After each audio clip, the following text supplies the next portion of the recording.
Hey guys, how's it going? It's Al. Welcome to the 2021 Daily Fantasy Sports Football season. It is July the 30th, and today DraftKings released their Week 1 salaries for this season. I am hyped. I haven't looked at anything. We're going to take a look at my Week 1 first look lineup for the Millionaire Maker on DraftKings. Way too early first look right now. He's a legend. These salaries just came out. We're live on Twitch as I'm recording this. I did an emergency stream. I wasn't even supposed to be here today. I did not get a chance to tweet out my yearly release the Week 1 salaries, you cowards tweet. They just did it. So DraftKings coming out a week and a half earlier than usual with the Week 1 salaries this year, which gives us something to play around with. So we're going to take a look at the salaries position by position. Honestly, this is honestly my first look. I haven't looked at anything. We're going to try and build a tournament lineup out of what we have here. Guys, welcome back to the 2021 NFL season for DFS on DraftKings and everywhere else. I know we've been doing a lot of best ball content, other content on the second channel. Welcome back to the first channel and the main meat of what we do. So I'm going to try and build this tournament lineup. I'm either going to single or double stack a quarterback with one or two of their pass catchers. We're going to bring it back with a pass catcher or a player on the opposing team. Trying to focus on high scoring environments because this tournament that they have for Week 1, they have a $5 Millionaire Maker, they have a $100 Millionaire Maker. So this is a shot at the Millionaire Maker at building a way too early first look lineup. It is clearly going to change by the time Week 1 kicks off. So allow me a little bit of leeway, right? If a player gets injured between now, July the 30th, and the time Week 1 comes, don't think that you're the super cute and clever guy that's going to jump into the mentions and go, well, this didn't age well. You're not clever. The people that do that, they're really not clever. But anyway, we digress. First thing we have to talk about, I talked about the importance of running quarterbacks, at least in terms of season-long fantasy. So I don't know that we need that. You're just going to have to run perfect. There's 1.2 million entrants when this tournament fills. Basically, 1.19 million, right? It's going to pay out like the top 300,000 or something of your closest friends are all going to get paid in this one. So you're going to have to be perfect to win this. It's clearly a lottery. It is what it is. You're depending on scoring, you're going to have to score 275 probably to win this thing. You're going to have the highest scoring quarterback with his most possible pass catchers. Anything can happen. We may have to break the rules. Like the winning team is probably going to break some sort of correlation rules. I would be shocked if it is a lineup that would satisfy the game theory bros because of this, just the sheer size of this tournament, right? If we're going to build for our other lineups, we're going to probably focus as the season gets closer. We're going to focus on some smaller field stuff, some 3-max stuff, some single entry stuff, some limited entry stuff for our tournament lineups every week. But in terms of the Millionaire Maker, all bets are off. So we need to think about guys that we can stack. Let's find the cheapest quarterbacks that we can find. First of all, Week 1 salaries are always low.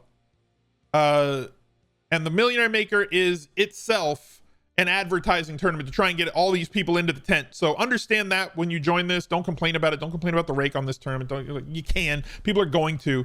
And somebody's going to take that out of context. They all said don't complain about the rake. No, I just understand what the Millionaire Maker is and what it's for in terms of DraftKings. And then as far as us in terms of the ecosystem, getting new people into the tent to play the other tournaments and boost the prize pools in those more desirable tournaments with better payout structures and lower rake. Ace Viper, thank you very much for the 6 months. So cheap quarterbacks. First thing I notice is that a lot of quarterbacks are way, way, way cheaper. Bridgewater Lock, whichever one becomes the starter there, is sub 5K. Darnold at 5,000 against the Jets. What is the total in that game? I have the totals up on another page. It can't be high.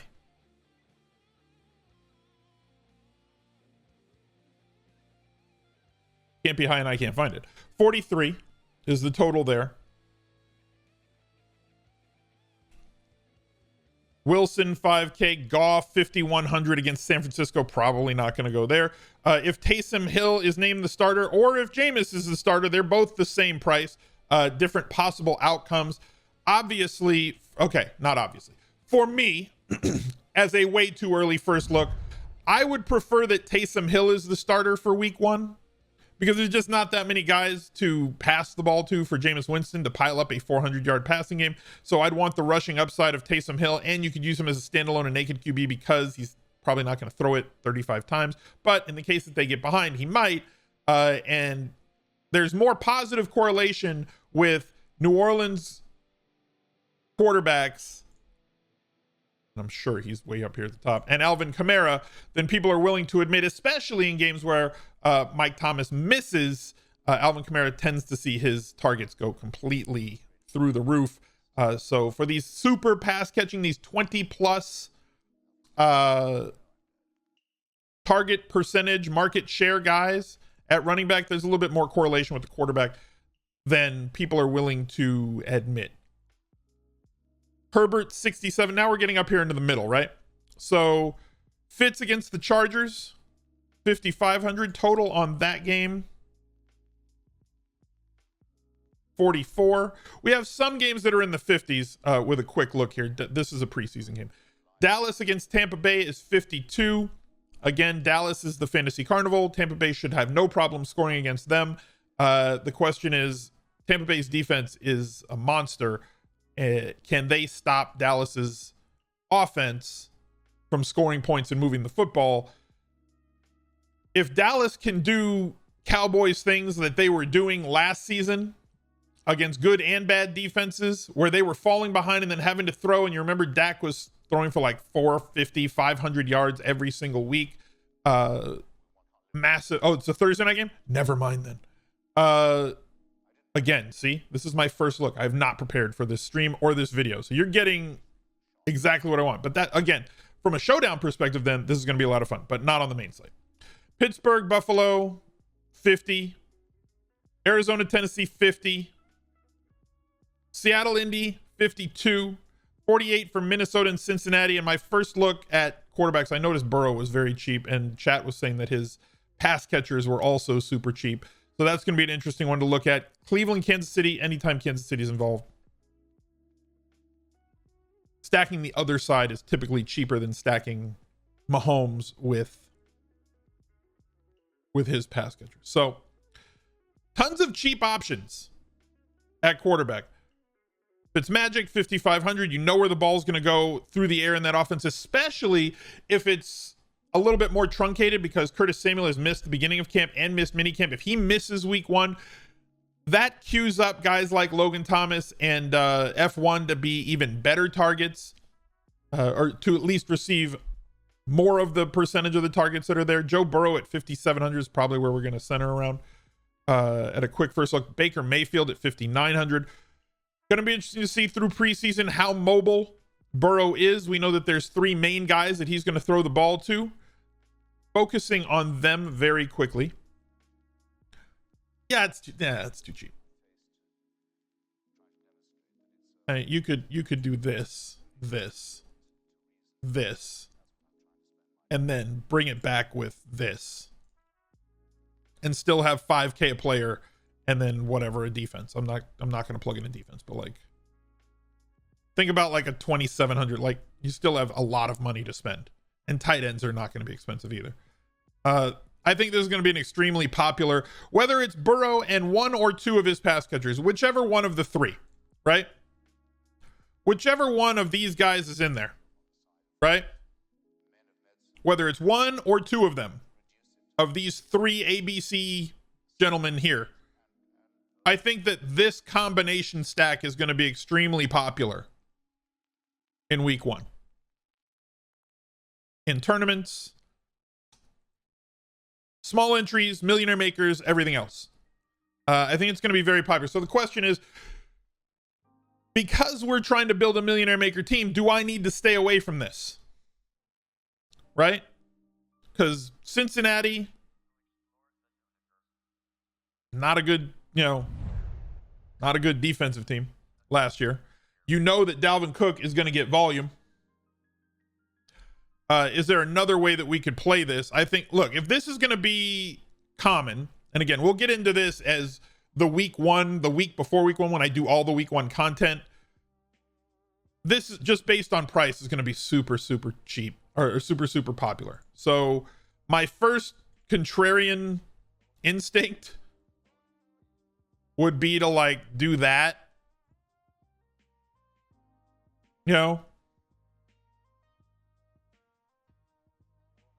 It would be to do something like along those lines. If everybody's going to go for the discounts, and there's going to be discounts everywhere, and everybody's going to play Cincinnati stacks, and you think Cincinnati, who plays at an extremely fast pace, especially with Burrow at quarterback, and throws the ball a ton, which extends games and gives you more plays against them because they throw the ball a ton, and clock stops when there's incomplete passes. Cousins stacks seem pretty good a month out from week one. So I think Mixon will get the targets to be viable. I think Mixon's the only guy there. I like Mixon a lot this year. But we have to see. I think he's going to get a lot of volume. I think you're not ever going to have to worry about volume with Mixon this season. And I like the offense in total. So like playing the home running back, even though he's not favored, and then going with,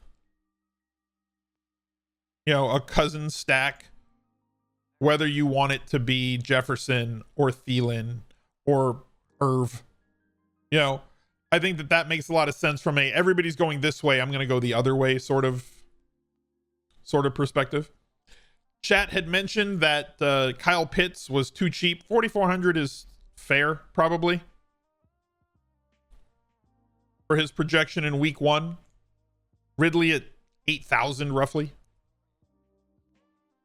I want to see who the other starting wide receiver is going to be, if it's going to be Gage or Zacchaeus, because one of them is going to get cheap targets. If Zacchaeus projects to get 6 or 7 targets at 3,400, he's at least a release valve for you in terms of finding value at wide receiver, which is probably where we're going to want to find our extreme value, because there's going to be wide receivers who are going to be too cheap, just priced way too low in week one. This Jacksonville-Houston's going to be terrible. Going to be bad, okay? We know where the ball's going with Tannehill. I'm sure that a lot of people are going to want to do this too, because it's the shiny new toy. Boom, boom. Right? That this is the route that they're going to want to go. Tannehill, Brown, Jones, and then bring it back with somebody on Arizona, whether it's going to be Hop, whether it's going to be Edmonds at 4,600 if he is the starting guy. If Connor through the 4 preseason games looks like he's going to get all of the short yardage usage, then that might be the route that they go. But let's figure out a path. Let's figure out a path around a quarterback. Aaron Rodgers back. Watson probably not going to play. Wilson, Allen, Murray. Too many weapons on Tennessee cannibalize each other. There's literally 3 weapons. There's like 3 dudes, and that's it. Yes, that was me doing the TikTok meme. They got 3 looks, and that's it. Today is a great day. I agree, UNC. Thank you for the 4 years. Can we get some VIP spam in the chat for UNC, one of our hardworking mods here in the channel?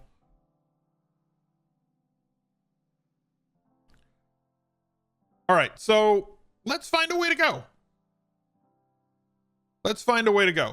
So I've given you a couple of routes that I think the easy cop out for me right here would be to just say I'm going to build it around that Cincinnati stack. And I could, but like I feel like it's too easy. And I kind of don't want to do that. Kelsey's 8,300. Woo! Whew. He's expensive. Landry 6. Odell Beckham Jr., who is not even wearing a brace. Mecole 48. Running backs in this game: Chubb 72, Edwards-Helaire 66, Kareem Hunt 55.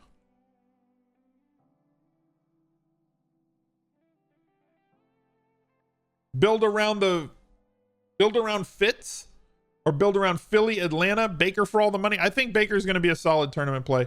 I kind of just want to go for the cop out because it's so easy. Kyler at 7,600. You guys know how I feel about Kyler. If you haven't watched the Kyler Murray versus Josh Allen video, please do it. If Kyler Murray has any sort of jump in his efficiency throwing the football this year, which tends to happen in year 3 for quarterbacks after they got their 3rd year in starting, their efficiency does tend to trend upwards now, and he's basically been league average in terms of his efficiency his first 2 years, which is the same thing that Josh Allen was, at or below league average in so many different efficiency categories. And his rushing floor is so high that like he could break fantasy football if he's more efficient through the air. Herbert, Tannehill 65. I'm probably going to want to focus on somebody down here. So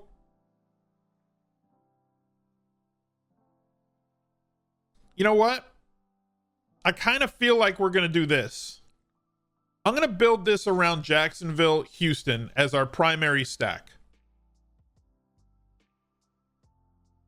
Laviska's 5K, I think that's too cheap.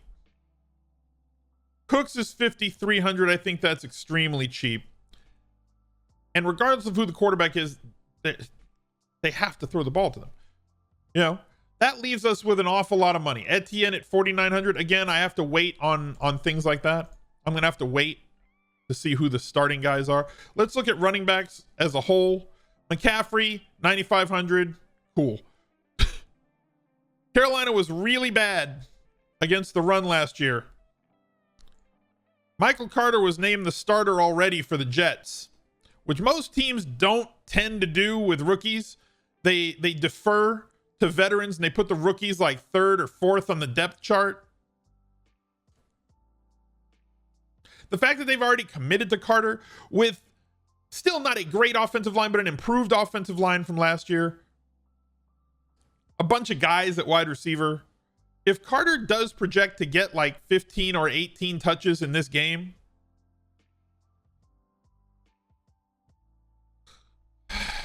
$4,000 might be too cheap. I'm not committing to him, but the defensive matchup does look good for me. And it's going to allow me to pay up elsewhere. I'll start here. Let's start at like 4K. Like he's the floor. Michael Carter should not. The floor is 2,500. They lowered the floor. All right. So like 4,025. So he's the only guy. Like maybe you're going to find me another starter down in here. But like 4,000's pretty cheap for what potentially could be a starting running back. Michael Carter looks kind of glaring and in a ridiculously good matchup. Potentially. You know. We're going to have to wait and see who's the starter for San Francisco that week. If they have like a 3-headed monster at running back, if it's the rookie Sermon or if it's Mostert, that's going to be something else that we should probably attack there. Moving up a little bit. Most of these guys are potentially going to be injury guys. Trey Sermon, if named the starter for week 1 against Detroit at Detroit, going to be interesting. A lot of guys are very cheap, guys. Air Falcon, thank you for the 9 months. JW Footyball, thank you for the 9 months as well. Etienne at 4,900 against Houston. If we wanted to eschew the passing game with the brand new toy and Lawrence and Laviska, who looks to be a breakout candidate this year and could lead the line in terms of targets as he did near the end of the season for Jacksonville with another year. This could be his breakout year. Solid floor of targets for 5K and probably less played, less rostered in week 1 than those Cincinnati guys who we talked about. So already we're getting a little bit off of what I think should be somewhat chalky. Impossible to know what's going to be chalky a month out, but it is what it is. Allie Bourne, thank you for the 38 months. Appreciate you coming back. Mike Davis going to get a ton of looks. He's the only guy in town for Atlanta. As long as he stays that way, 5,400 seems exceptionally low. Chargers are a very good defense. Antonio Gibson could get massive amounts of work. You know, massive amounts of work. Are they favored in this game early? home and pick him, essentially. If he gets more work in the passing game this year, he's going to absolutely blow up. He was horrible in terms of his PFS pass blocking grade last year, which is why McKissick was in on every single passing down.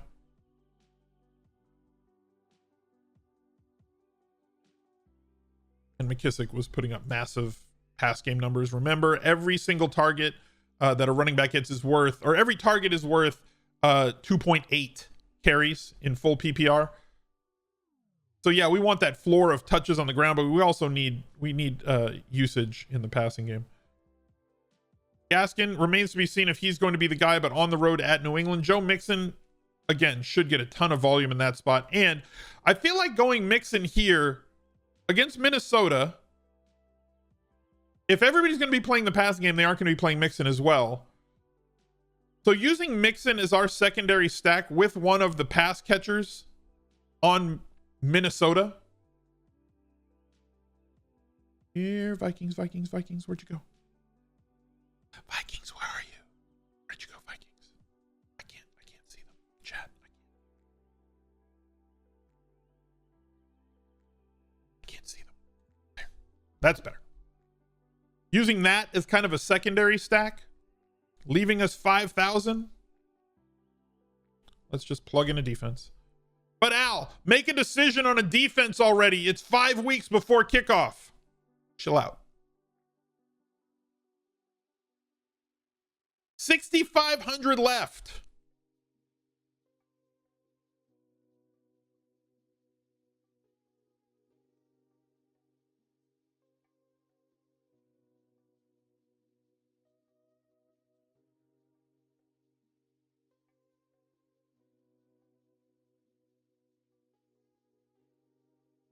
Damn it.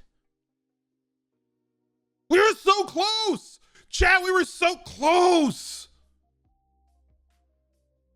We were so close. Like the first pass at the first look a month before, we were so close. And we still got there. Oh, you like the Bills better there? Bills. It's always 100, isn't it? It's always 100. Don't pay so much for tight end. Yeah, we don't have to. This is kind of sick. And again, we're trying to build a highly correlated lineup with a lot of volume that's off the, where the most of the crowd is going to be to try and beat 1.19 million of our closest friends. We have a correlated quarterback pass catcher stack with Lawrence to LaVisca. We have Cooks coming back on the other side of that. We have a one-off person, right now, what looks like a starting running back. I don't care what you think about the Jets. I don't care what you think about Carter.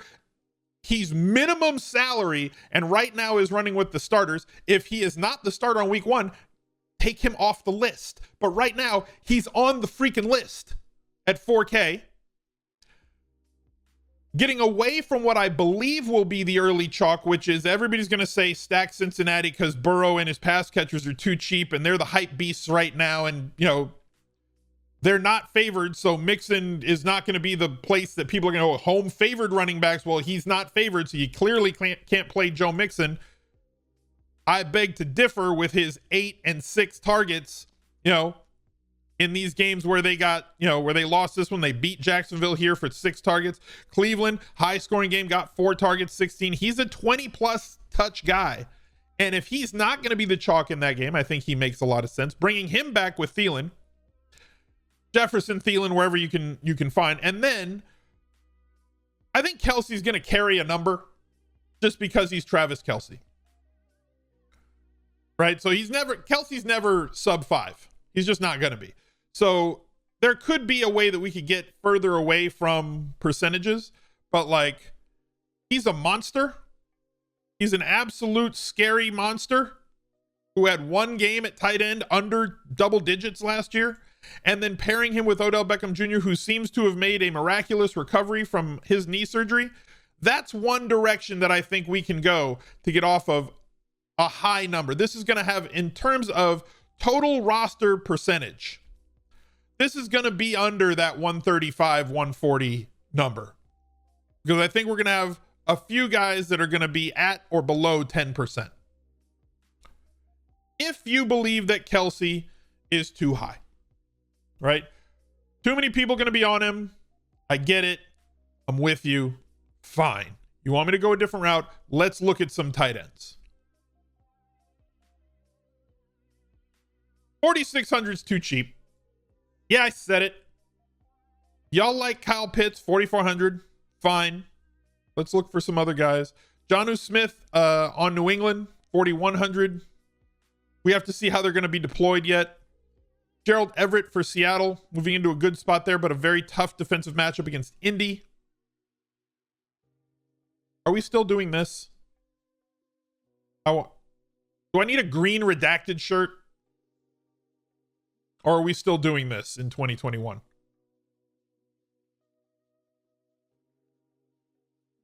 Troutman against Green Bay. He's everybody's favorite tight end hype beast right now.